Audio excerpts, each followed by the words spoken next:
అందరికీ నమస్తే అండి. చాలా ఆనందంగా ఉంది.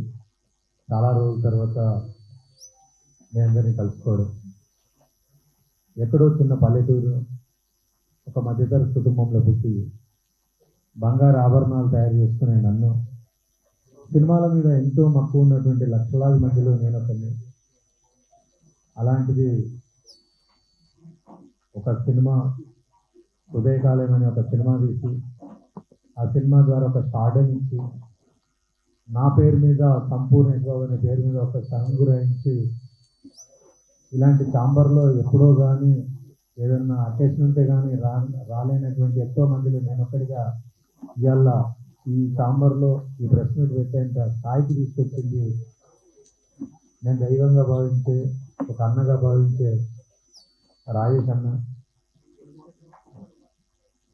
నా పేరు మార్చి అప్పటి నుంచి నా జీవితంలో చాలా మార్పులు. ఆటోలలో తిరిగే నన్ను ఫ్లైట్లలో తిప్పే రేపు తెచ్చింది. నేను వాడుతున్నటువంటి కారు కూడా నిజంగా నేను ఎప్పుడైనా కొన్నా అనుకున్నది ప్రతిదీ 11 సంవత్సరాల కింద స్టార్ట్ అయినటువంటి జర్నీ ఇప్పటి వరకు నా జర్నీలో అన్ని అద్భుతాలు. వెనక్కి తిరిగి తీసుకుంటే నరసింహాచారికి సంపూర్ణ బాబుకి తేడా ఏంటంటే నక్కకు నాగలోకానికి ఉన్నంత తేడా అనుభవిస్తున్నాను. ఇదంతా ఇచ్చినటువంటిది రాజేష్ అన్న. రాజేష్ అన్నకు నా లైఫ్ ఉన్నంత వరకు నేను రుణపడి ఉంటా. మా ప్రయత్నానికి సపోర్ట్ చేసినటువంటి మొదటి గురువు అంటే మొదటి సపోర్ట్ చేసి మా భుజం తక్కిన వ్యక్తి ఎవరు అని అంటే గురువు గారు రాజమౌళి గారు. మీకు శిరస్సు వంచి నమస్కరిస్తున్నాను. ఒకరోజు మీరు ఒక ట్వీట్ వేసి నా జీవితాన్ని మార్చేశారు. ఈ 11 ఏళ్ళు సుదీర్ఘంగా హాయిగా ప్రశాంతంగా జరిగిపోయింది.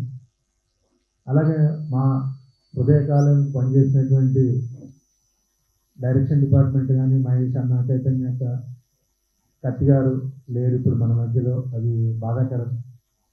చాలామంది ఆర్టిస్టులు, జాస్వా master, dance master, Hari master, వీళ్ళందరికీ నా తోటి నటించిన ఆర్టిస్టులు అందరికీ పేరు పేరున ధన్యవాదాలు.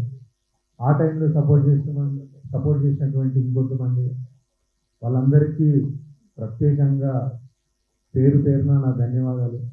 తమ్మారెడ్డి సార్, మారుతి సార్, సందీప్ కృష్ణన్న, ఇలా చాలామంది సపోర్ట్ చేశారు కాబట్టి నేను ఈరోజు ఇక్కడ కూర్చోగలుగుతున్నాను. చాలా హ్యాపీ అండి.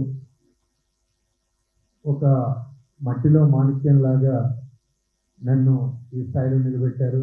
అలాగే ఫస్ట్ నుంచి మాకు సపోర్ట్ చేస్తున్నటువంటి మీడియా వాళ్ళు కూడా ఎప్పటికీ మీ మేలు మర్చిపోలేను. నేను మాత్రం నా పర్సనల్గా మర్చిపోలేను సార్. నా ఫంక్షన్ అయినా ఏ ఫంక్షన్ అయినా ఎక్కడ కనబడ్డా మీ ప్రేమ, అభిమానాలు, ఆప్యాయతలు ఎక్కడ 11 సంవత్సరాలైనా తగ్గలే. ఈ ప్రెస్ మీట్ మెయిన్ కారణం ఏంటంటే 11 వసంతాలు పూర్తి చేస్తున్నాం. ఓ 10-12 సినిమాలు హీరో వేసా, ఓ 10-15 సినిమాలు చిన్న చిన్న క్యారెక్టర్లు చేస్తే చాలా సినిమాలలో. చాలా హ్యాపీ. 11 సంవత్సరాల శుభాకాంక్షలు నేను మీకు తెలియజేస్తున్నాను. ఎప్పటికీ మీ ప్రేమ, అనురాగాలు మా మీద ఇలాగ ఉండాలని చెప్పేసి మనస్ఫూర్తిగా కోరుకుంటూ సదా మీ ప్రేమకు బానిస, మీ సంపూర్ణేష్ బాబు. సోదర అనే ఒక సినిమా రిలీజ్ ఉంది. నేను సంజయ్ నటించినటువంటి, మోహన్ డైరెక్టర్. అది ఆ సినిమా ఈ నెల 25వ తారీఖున కూడా మీ ముందుకు వస్తుంది. ఒక చిన్న నటుని ఆశీర్వదించిన మీ అందరూ సోదర మూవీని కూడా ఆదరిస్తారని మనస్ఫూర్తిగా కోరుకుంటూ థ్యాంక్ యూ.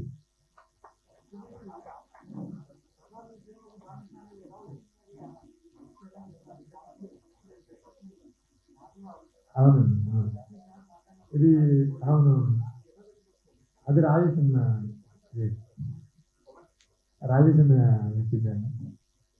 తనే చెప్పాడు ఇలా బాగుంటుంది. హీరో సినిమాలో అంటే 11 ఏళ్ళు జర్నీ. సో ఒక చిన్న ఇందాక మీరు ఒక పల్లెటూరు వచ్చి పరిశ్రమలో ఒక మంచి యాక్టర్గా ఎదుగుతూ ఉన్నారు. ఈ జర్నీలో ఎన్నో అపాయింట్మెంట్స్ తీసుకుంటారు. సో చాలా ఇండస్ట్రీ అంటేనే చదువుతో కూర్చున్నట్టు ఎప్పుడైనా అనిపించిందా బాగా? అంటే ఎంతో సంతోషంగా ఉన్నా దాని వెనకాల ఎన్నో బాగుంటాయి. ఇప్పుడు మీరు అప్ అండ్ డౌన్స్ అంటారు కదా, అంటే నేను వచ్చింది ఒక డౌన్ నుంచి. ఎంతసేపు ప్రతి కనపడేదల్లా అప్పులాగా నేను చేసిన డౌన్ లాగా ఎంజాయ్ చేయాలి. కంప్యూటర్స్ లో అంటే ఒక హీరో ఒక మంచి కమెడియన్గా చేస్తుంది. సో ఇదే చేస్తారా, ఇంకా ఏదో సీరియస్ క్యారెక్టర్ ఏమన్నా వస్తే చేస్తారా? సీరియస్ క్యారెక్టర్లో ట్రై చేస్తున్నాను. ఒక మూవీలో కూడా అదే క్యారెక్టర్ చేస్తున్నాను. సో కామెడీ అంటే మామూలు కామెడీ ఎప్పుడు చేయలేదు. ఆ కామెడీ ఎక్కడి నుంచి వచ్చిందంటే రాయాల్సిన రైటింగ్ వల్ల, మనం చెప్పే డైలాగుల వల్ల కామెడీ ఎక్కువ ఎంజాయ్ చేశారు. అలా ఎవరు రాయలేకపోతారు. మిగతా సినిమాల్లో అంత ఎంజాయ్ దొరకట్లేదు వాళ్ళు. అదే ప్రాబ్లం. ఒకటి తమిళ సినిమా ఒకటి రిమేక్ చేశారు కదా, అది మార్టిన్ లూథర్ కింగ్. ఎందుకంత అది అసలు అంటే సబ్జెక్ట్ బాగుంది కానీ ఎందుకు తీసుకోవాలి? అంటే అప్పుడు పెద్ద సినిమాలు ఉండడం వల్లనో, లేకపోతే ఏంటో ఆల్రెడీ ఓటీటీలో మండేల సినిమా రిలీజ్ అయ్యింది. అప్పుడు చాలామంది ఎక్కువ థియేటర్కి వెళ్ళే అవకాశం లేకపోవడం వల్ల తమిళ వచ్చినా రాకపోయినా మండేల సినిమా చాలా మన తెలుగు వాళ్ళు కూడా ఓన్ చేస్తున్నారు. దాని తర్వాత మనం చేసాం కదా, అప్పటికే ఎక్కువ మంది చూస్తున్నారండి.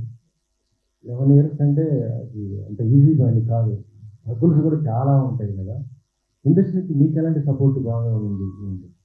నాకు సపోర్ట్ అంటే నేను ఎప్పుడు నా వెనకాల నాకు ఏ ప్రాబ్లం వచ్చినా నాకు సపోర్ట్ అంటూ ఉంది అంటే నాకంటూ ఒక బ్యాంక్ ఉంది, మా ఓన్ బ్యాంక్, అమృత ప్రొడక్షన్.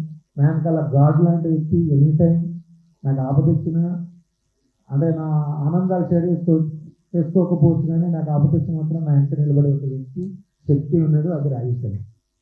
మరి అదే వ్యక్తి శక్తితో బేబీ లాంటి ఒక సినిమా వస్తే చేస్తానా? గన్షాట్ అన్న ఉంది, అంటే కొంచెం టైం పట్టుద్ది అని చెప్పి మేము మామూలుగా కలిసినప్పుడు అన్న ఏంటి అంటే, అందే బట్టి మీకు చేస్తాను నేను సినిమా, కొంచెం టైం తీసుకుందాం.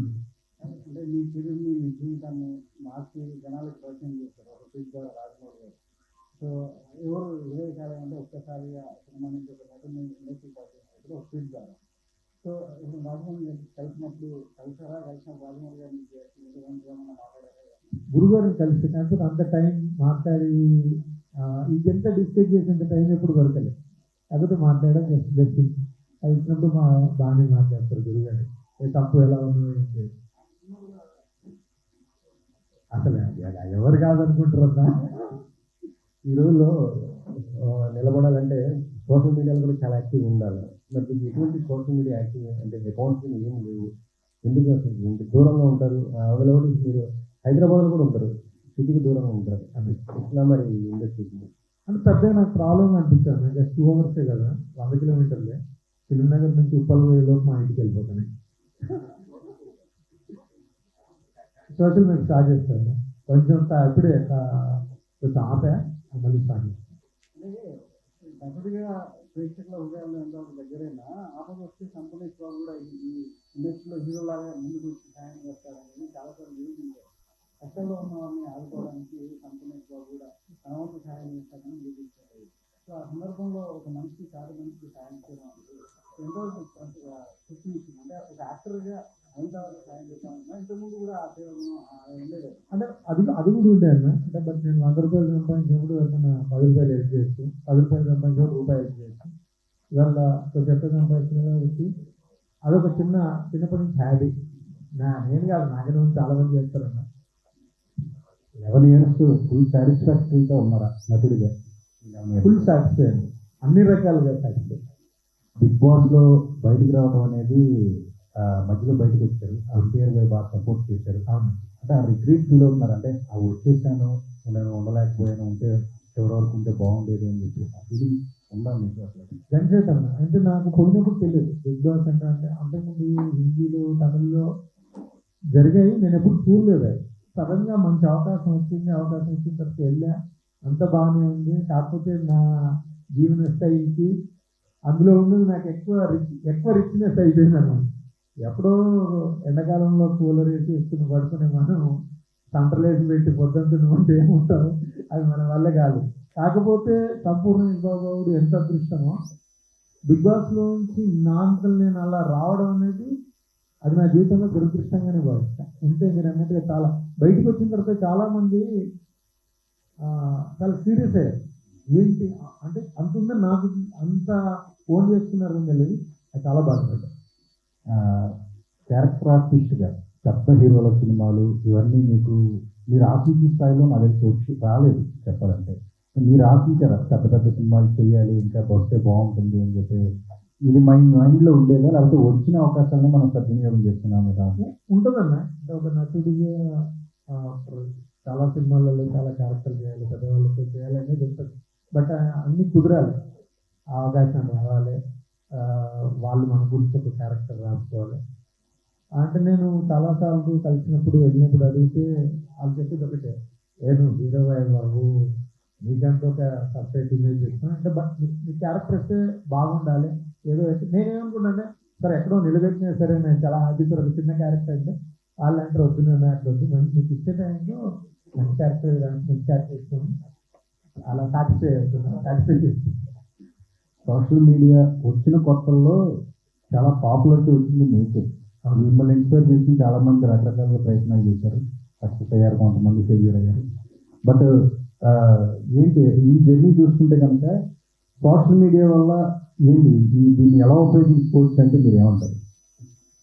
సోషల్ మీడియా అంటే మేము హృదయకాలం తీసినప్పుడు సోషల్ మీడియాను బాగా వాడుకున్నది మేము. ఇప్పుడు అంటే నెట్ ఫ్రీ, చాలా అంటే తక్కువ డబ్బులకు నెట్ వస్తుంది, కానీ అప్పుడు వాడేది చాలా కాస్ట్లీ నెట్. దాన్ని బాగా అంటే ఈ సోషల్ నెట్వర్క్ మీడియా గురించి రాయకుండా నేను బాగా ఎక్స్పర్ట్ దాంట్లో. ఇప్పుడు చూడండి, హృదయకాలం ఏ రేంజ్లో పబ్లిసిటీ చేసినా ప్రతి సినిమా అంత బాగా పబ్లిసిటీ చేస్తారు. అసలు ఇప్పటికైనా సార్ వాడుకున్న వాళ్ళకి వాడుకున్నంత అంత వాడుకోవచ్చు. కాకపోతే ఇంకా పక్కదారి పట్టి డిస్టర్బెన్స్ అవుతూ వాళ్ళ కెరీర్ వాళ్ళు అంటే మామూలు వాళ్ళు కూడా ఇబ్బంది పడుతున్నారు సార్. అది మంచి ప్లాట్ఫామ్. ఇంతకుముందు ఒక సెల్ ఫోన్ రాకముందు, నెట్ రాకముందు ఎంత టాలెంట్ ఉన్నా మనం తీసుకోవడానికి అవకాశం లేకుండా, ఇలా మినిమం ఒక చిన్న ఏమాత్రం కొంచెం టాలెంట్ ఉన్నా, ఏదున్నా ఒక వీడియో తీసి బయటకు వెళ్తే ఇవ్వాలి. ఆ టాలెంట్ ఉన్న వాళ్ళు బాగా పాపులర్ ఎంత వైరల్ అవుతుందో అన్నిటి తెలిసినట్టు. బట్ అంటే మనం ఎలా వాడుకుంటే అలా యూజ్ అయ్యేటువంటి ఒక గన్ సోషల్ నెట్వర్క్. మీరు వచ్చిన కొత్తలో బాగా క్రేజ్ ఉన్న టైంలో బెట్టింగ్ యాప్స్ అడిగితే చేశారా, లేదంటే మీరు తిరస్కరించారా? ఒకసారి అడిగారు నన్ను, ఇది ఉంటుంది అంటే నాకు అసలు ఏంటో అర్థం కాదు. వాళ్ళు చెప్తాను, నాకు ఏంటో అర్థం కావట్లేదండి, ఒక 2-3 days టైం అంటే ఆలోచించేస్తాను. అది చెప్పిన తర్వాత ఎవరు నా ఫ్రెండ్స్ ఎందుకు లేదన్నా కదా, ఎందుకు అన్నారు. అందరితోటి వాళ్ళు మళ్ళీ నాకు అప్పుడు ఇచ్చలేదు. అసలు ఏంటనేది నాకు ఫస్ట్ వాళ్ళు అడిగారు, ఏంటి సార్ సోషల్ నెట్వర్క్ మీడియాలో మీరు ఇంత వాట్సాప్ చేస్తారు, వీటి గురించి తెలియకపోవడం ఏంటని. అసలు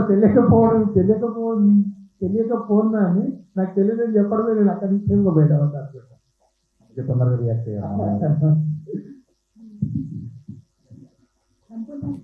యాక్చువల్లీ లైక్ మీరు ఇప్పటికే కావాలి మూవీలో మీకు ఫస్ట్ టైం మీ చేత డ్యాన్స్ చేయించారు అంటే, అంతకు ముందు ఎప్పుడైనా మీరు డ్యాన్స్ చేయడం అదంతా ట్రై చేసి ఉంటారు.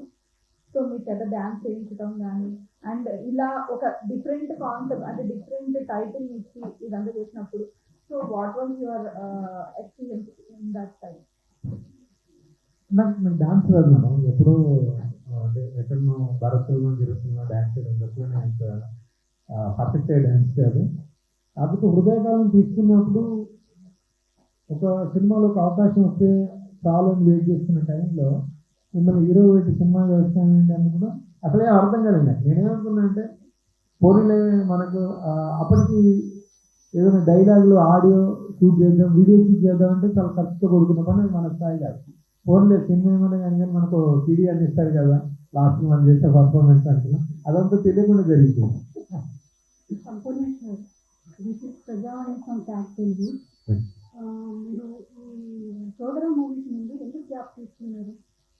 లేదు మన జ్ఞాపకం లేదు. ఇప్పుడు 3 సినిమాలు రెడీ ఫర్ రిలీజ్ ఉన్నాయి. మధ్యలో మార్టిన్ లూథర్ కింగ్ వచ్చింది ఇంకో 2 సినిమాలు రెడీ ఉన్నాయి. అంటే వాళ్ళు మా ప్రొడ్యూసర్కి కొంచెం ఫైనాన్స్ ప్రాబ్లం అయింది, ఆ ప్రమోషన్కు డబ్బులు లేక ఆగినాయి. బట్ వచ్చాయి. ఇంకా వాళ్ళు కూడా అనుకుంటారు ఒక హిట్ వస్తే దాని వెనకాల వద్దామని. ఆ హిట్ రావట్లేదు, దానికోసం వెయిట్ చేస్తారు. మార్టిన్ లూథర్ కింగ్ చేసినప్పుడు ఆ స్టోరీ మీరు చదివారా? లేదు, ఆ సినిమా తీయించాను. ఆల్రెడీ మండేలో ఉంది కదా, ఆ సినిమా తీయించారు. ఒక 1-2 సార్లు తీసి దాన్ని కొంత వర్కౌట్ చేశారు. అంటే ఇప్పటిదాకా మీరు చేసిన క్యారెక్టర్లు అలా డైలాగ్ చెప్పడం, డ్యాన్స్ కానీ ఏం కాదండి, మీరు ఒక సాధువులాగా బతకాలి ఒక 6 నెలలు, అంటే మీ డెస్టినేషన్ అంతా మీరు ఒక మైండ్లో ఉంటారని బాగా పూజ గారు చెప్పి ఒక 6 months అలాగే ఉంది. అంటే ఆయన లైఫ్ స్టోరీగా క్యారెక్టర్ చేశారా? మరి ఓటు గురించి మేడం లైఫ్ స్టైల్ కదా. ఒకసారి మీరు ఆ బుక్ చదవండి, చాలా బాగుంటుంది మార్టిన్ లూథర్ కింగ్. అవునవునవును మేడం. సరే నేను ఎంత సినిమా గురించి తెలుసుకుని మీరు మధ్య మార్టిన్ లూథర్ కింగ్ గారు గురించి ఆలోచిస్తాను. అవును మేడం, చాలా గ్రేట్ పర్సన్. చదవండి మేడం. నల్లదాకా సూర్యుడు. అవును మేడం. ఇంకా వచ్చేసి బిగ్ బాస్ లో సినిమాలన్నింటిలో మీరు నవ్వించారు. బిగ్ బాస్ లో మీరు ఎంత నవ్వలో వేశారు? నేను ఉండలేదు మేడం, చెప్తున్నాను కదా. Thank you. సంపదేశ్ గారు, నా క్వశ్చన్ ఏంటంటే, ఈ మధ్యకాలంలో ఎక్కడ చూసినా అంటే ఉదయకాలం ఈ రీల్స్ అనేవి బాగా వైరల్ అవుతున్నాయి, కానీ సో అలాంటివి చూసినప్పుడు మొదటి సినిమాకి ఇంత రెస్పాన్స్ రావడం, ఇప్పటికీ ఆ రీల్స్ అలానే కంటిన్యూ అవ్వడం చూస్తుంటే మీకు ఎలా అనిపిస్తుంది? అసలు ఇప్పుడైతే చాలా హ్యాపీ అండి, ఫుల్ హ్యాపీ. అంటే ఈ మీరు అన్న ఉదయకాలం సినిమా, కొబ్బరిమంట సినిమా, సింగం 1, 2, 3లో కొన్ని సీన్స్ చాలా మంది నాకే పంపిస్తాను. అమ్మ ఇంకా 11 ఏళ్ళైనా 8 ఏళ్ళైనా ఇంకా మన సినిమాలు మర్చిపోలేదంటే అదృష్టంగా భావిస్తాను. బాబు గారి ప్రయాణం నరసింహాచార్య సంపూర్ణేష్ బాబు గారికి. సో సంజు అంటేనే అందరికీ ఒక ఎనర్జీ వస్తుంది, ఫిల్ అవుతూ ఉంటారు, ఎంజాయ్ చేస్తూ ఉంటారు. ఈ 11 years లో కూడా ఎన్ని సినిమాలు తీసినా కూడా ఈ సినిమాకి ఒక స్పెషల్ రిప్రజెంటేషన్ అనేది ఉంది. So first of all congrats for that. And మీ సినిమాలు చూసిన వాళ్ళు, పొగిడే వాళ్ళు ఎంతమంది అయితే ఉంటారో, విమర్శ చేసే వాళ్ళు కూడా అంతేమంది ఉంటారు. సో మీరు పొగడ్తని ఎలా తీసుకుంటారు, విమర్శని ఎంతవరకు తీసుకుంటారు? అంటే ఇప్పుడు నేను మనిషిని కాబట్టి పొగడతలను ఎంజాయ్ చేస్తాను. బట్ అంటే తిట్టినప్పుడు కొంచెం బాగా అనిపిస్తుంది నాకు, ఎప్పుడు ఏమైనా కామెంట్స్ అవి వచ్చినప్పుడు. కానీ ఏం అనలే, పోనీలే వాళ్ళ పాపన వాళ్ళే ఉంటారని వదిలేదు. మీరు చెప్పినట్టు సోషల్ మీడియాలో కూడా కమెంట్స్ అనేవి ఎక్కువ వస్తున్నాయి, చాలా దారుణంగా వస్తుంది. అవును మేడం. సో అవి కూడా ఎప్పుడైనా చూసుకున్నారా మీరు? అప్పుడు ఎలా చూసిన అంటే ఇప్పుడు తక్కువ మేడం. స్టార్టింగ్ లో ఎక్కడున్నా చెప్పి వచ్చి కొడదాం సినిమాలో చేసి, బట్ అది చాలా అంటే పాజిటివ్గా అదే దాన్ని జీర్ణించుకున్నాం. ఓకే, మరి ఇలాంటి సినిమాలు ఎందుకని, అంటే మళ్ళీ ఆ జోనర్ లో కానీ అంత రిప్రజెంటేషన్ కలుగుతున్న సినిమాని ఎందుకు సెలెక్ట్ చేసుకోలేకపోతున్నారు? అది నేను సెలెక్ట్ చేసుకున్నప్పుడు బాగానే అనిపిస్తుంది మేడం. అది ఆడకేసేది అనిపిస్తుంది, అయ్యో రాంగ్ ఇచ్చానేమో అని. అంతే తప్ప కానీ ఇది సెలెక్ట్ అంటే నాకు చెప్పిన స్టోరీ, నాకు చెప్పిన వ్యక్తులు నా మీద కొంత డబ్బు పెడతా అన్నప్పుడు ఇది కాదు అని డిసిషన్ తీసుకోలేకపోతున్నా. కాకపోతే ఇప్పుడు కొద్దిగా ఈ 11 ఏళ్ళ జర్నీలో కొంచెం ఆలోచిస్తుంది. సంపదేశ్ గారు, ఇది ఇష్టం ఢిల్లీ కథ ఛానల్. సార్, హృదయకాలం అది మూవీ అప్పటికే హీరో వర్షిపింగ్ కల్చర్ ఉంటుంది మన ఫిలిం ఇండస్ట్రీలో. అంటే వారసులకు మాత్రమే బాబు అని ఆ టైప్లో ఉండే ఫ్యామిలీగా పిలిపించుకుంటారు, అంటే బాబుమాని కావచ్చు, ఇండస్ట్రీ వాళ్ళు కావచ్చు. సార్, కానీ మీ పేరుని మార్చుకొని కంపెనీస్ బాబు అని ఎందుకు పెట్టుకున్నారు? అంటే రిస్క్ అనిపించలేదు ఫ్యాన్స్ నుంచి ఏమన్నా వస్తాయి అన్నట్లు? ఇండస్ట్రీకి ఒక కొత్త బాబు కావాలని పేరు పెట్టుకుంటారు. అంటే అప్పుడు ప్లాన్ అది. అంటే ఏ పేరైనా కొత్తగా ఉండాలా, దానికి బాగా యాడ్ కావాలని. మీరు అన్న నేడితే కూడా ఒక మాట చెప్తారు, సంపూర్ణ సూపర్ మార్కెట్ దగ్గర ఉండి ఆలోచించి పెట్టాను. కానీ అది ప్రాపర్గా పెట్టుకునేటువంటి అంటే ఎప్పుడు అలాంటి ప్రాబ్లం రాలేదు సార్. ఆ ప్రాబ్లం వస్తానే విషయం నాకు తెలియదు అప్పుడు, కానీ ప్రాబ్లం అవుతుంది. కానీ హృదయకాలం అనేది దాంట్లో స్టోరీ అనేది కనిపించదు, అంటే అన్ని బిగ్ బిగ్ సీన్స్ ఉంటాయి, అలాగే అవుట్ అండ్ అవుట్ స్పూఫ్ అది మంచి ప్రేమ కథ సార్. సో లాజిక్ అనేది లేకుండానే సినిమా హిట్ కొట్టేస్తారు, ఎలా అనిపిస్తుంది? నేను చెప్తున్నా కదా సార్, ఆ టైంలో మనకు తెలియదు చేసాము. కానీ ఇప్పుడు నా హృదయకాన్ని నేను చూసుకుంటే అంటే సారీ అలా అనిపిస్తుంది. నేను చాలాసార్లు చూసుకుంటాను సినిమా ముందే. స్ట్రగుల్ అనేది లేదన్నారు కదా, అంటే కింద నుంచి వచ్చానని చెప్పారు. దీనికన్నా ముందు మహాత్మా సినిమాతో వచ్చారు మీరు. అవును. సో మహాత్మా సినిమా 2009లో వచ్చింది. సో ఇది 5 ఏళ్ళు వచ్చింది, 2011 వచ్చింది. సో ఈ ఇయర్ జర్నీలో చాలా స్ట్రగుల్స్ అయితే ఉండుంటాయి. మహాత్మా సినిమా జరిగినప్పుడు కూడా సంథింగ్ ఫుడ్ దగ్గర, ప్రొడక్షన్ దగ్గర సంథింగ్ మీకు ఫేస్ చేస్తారనిపిస్తుంది, చెప్తారా? అంటే నా మామూలుగా అక్కడ జస్ట్ జూనియర్ ఆర్టిస్ట్కి వెళ్ళలేదు నేను. ఏదో వడ తింటున్నప్పుడు ఇంకొకటి ఏంటి అని అడిగా, నాకు వడ ఇష్టం. ఇంకోటి ఏంటంటే నన్ను ఒక అతను తీసుకొచ్చింది, మన తిరుపతి చాలా మంది, ఒక 10 మంది సెలెక్ట్ అని తీసుకొచ్చింది. అని ఇచ్చా నీకు అక్కడ ఒక లెక్క ఉంటుంది, 100 మంది అంటే 100 100 105 ఇస్తాడు, నువ్వు 2 తిన్న తర్వాత ఇంకోటి తక్కువ పడితే అది గొడవ పెడతాడు అన్నాడు. అప్పుడు అనుకున్నాం ఇంటి ఉంటుంది కదా. దాని తర్వాత చాలా రోజులు వడ మానేసి.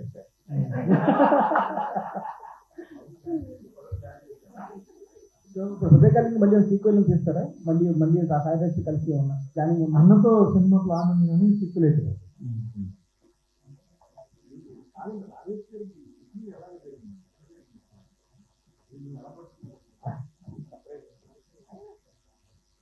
నేను ప్రసాద్ గారికి ఏదో షో 3 years ఏదో జస్ట్ ఏదో ప్రోగ్రామ్ అంటే అది ఏందో కూడా తెలియదు, నాకు రమ్మంటే వచ్చా. అప్పుడు నాకు ఉపేంద్ర గారి స్టైల్లో ఉండేది ఆ జుట్టు అప్పుడు జీన్స్ అని చెప్పుకొని టాన్ నుంచి వచ్చాము చెప్పుకుంటేనే జీన్స్ అలాంటి వేసుకుని ఇచ్చేప్పుడు ఒక రవీంద్ర తేజస్వి అని రాయసిన ఫ్రెండ్ ఉంటుంది, ఆయన పరిచయం చేసిండు. ఇట్లా చారి అని ఆఫీస్లో ట్రై చేస్తుండే రాయేసి ఒకసారి అతను ఫోటోలు చూడు అంటే ఒక 20 అప్పుడు బ్యాగులో ఫోటోలు ఆఫీసులలో ఫోటోలు ఇచ్చేది, బ్యాగులో 20 ఫోటోలు పట్టుకుని వచ్చారు. రాయేసిన అన్ని ఫోటోలు తీసి ఇవన్నీ నాకు ఇస్తారా అండి అని. అప్పుడు నా ప్రాబ్లం ఏంటంటే మళ్ళీ గడిగించుకుంటే మళ్ళీ అయిపోతారు కదా. ఎవరైనా ఆఫీస్కి వెళ్తే 4 ఒక్కటి దాలని తీసుకుంటుండ్రు, ఏంటి 20 ఫోటోలు ఏమన్నాడు అని ఏమనలే. సర్లే మళ్ళీ కడిగించుకున్నాను చూపెట్టాలి అనుకుంటే 20 ఫోటోలు తీసుకెళ్ళి తర్వాత ఒక 1 week 10 days ఫోన్ చేసి అక్కడి నుంచి ప్రాసెస్ స్టార్ట్ అయ్యింది. నాకైతే కనపడుతుంది అయితే నైస్ పర్సన్ నా విషయంలో కానీ మా విషయంలో కానీ నాతో పాటు 2 సినిమాలు చేశారు. దాంట్లో పోలీసు అంటే ఫస్ట్ నుంచి గపూర్ మహేష్ బాబు ఆ ట్రైలర్ పోస్టర్ రిలీజ్ అయినప్పటి నుంచి తను కూడా సపోర్ట్ చేసినారు. స్టీఫెన్ శంకర్లో ఎక్కువ కేసు ఉంటుందా, సాయి రాజేష్ నేలలో ఎక్కువ కేసు ఉంటుందా అని నేను మళ్ళీ అడిగాను. సరే, 11 ఏళ్ళ కిందటే ఒక సంచలనం సృష్టించారు అన్న. కానీ ఎవరికి రానప్పుడు ఆ సక్సెస్ రానప్పుడు తెలియదు, కానీ వచ్చిన తర్వాత మాత్రం ఆ సక్సెస్ నిలబెట్టుకోవాలనుకుంటారు. ఆ నిలబెట్టుకునే ప్రాసెస్లో మీ కష్టం ఏంటి? అర్థం నేను మామూలుగా తెలుగులోనే అడిగాను. కాదు కదా ఒకసారి మళ్ళీ అడిగండి. అంటే నన్ను చూడగానే కొంచెం మైండ్ నీకు బెంగళూరు అటు ఇటు తిరిగినట్టుంది. అంటే సక్సెస్ లేనప్పుడు మన దగ్గర పంచపక్ష ప్రమాణాలు లేనప్పుడు వాటి కోసం ఎదురు చూస్తాం. అవన్నీ వచ్చిన తర్వాత అది అయిపోగానే మళ్ళీ రేపు పొద్దునకి కావాలనిపిస్తుంది. అవి లేనప్పుడు ఎంత బాధ ఉంటుంది, దానికి సంబంధించి మీరు పడాల్సిన కష్టం ఏంటి అని అడుగుతున్నాను. మళ్ళీ అడగమంటే నేను అడగలేక పడలేనప్పుడు ఉపవాసం అది నిలబెట్టుకోవడం కన్నా నేను చేస్తుంది ఎక్కువ తక్కువ తెలియదు కానీ నా ప్రయత్నం అయితే నేను ఉన్నాను. ఎంతో మంది హీరోలకి మీ పేరు పెట్టుకొని సెటైర్ వేసావు, అంటే మీ పేర్లలో బాబులు ఉండొద్దు అని. కరెక్ట్, అది మీరు ఒప్పుకున్నా ఒప్పుకోకపోయినా అది కరెక్ట్. అక్కడి నుంచి వచ్చినారు, ఇప్పుడు ఇంకా దానిలోంచి ఆ స్టాండ్లో నుంచి ఎందుకు కష్టపడలేకపోతున్నారు? అంటే ఏమీ లేని రోజుల్లోనే అంత సంచలనం సృష్టించిన మీరు ఇప్పుడు ఎందుకు చాలా ఈజీ, ఇప్పుడు అంతకు ముందు కంటే కంపేర్ చేసుకుంటే మీరే చెప్తున్నారు. ఒక రీల్ చేసి కూడా వాడు కొంచెం ఫేమస్ అయిపోతారు. అంత ఫేమ్ వచ్చి దాన్ని ఎందుకు నిలబెట్టుకోలేకపోయారు అనేది నా పాయింట్. అంటే నా అప్పుడు కొంతమంది సపోర్ట్ ఉంది, ఇప్పుడు ఎవరందరూ వాళ్ళు బిజీ అవడం వల్ల నేను కామ్గా ఉన్నాను అంతే. మళ్ళీ ఆ సపోర్ట్ వచ్చేస్తుంది, మళ్ళీ మీరు ఏదైతే అనుకున్నారో దానికి రీచ్ అవుతామని. నాకు ఎంత బాగా నవ్వుతావు అబ్బా. Thank you. మళ్ళీ ఇంకొక హృదయకాల లాంటి దాన్ని కొట్టు. ఒక నిమిషం.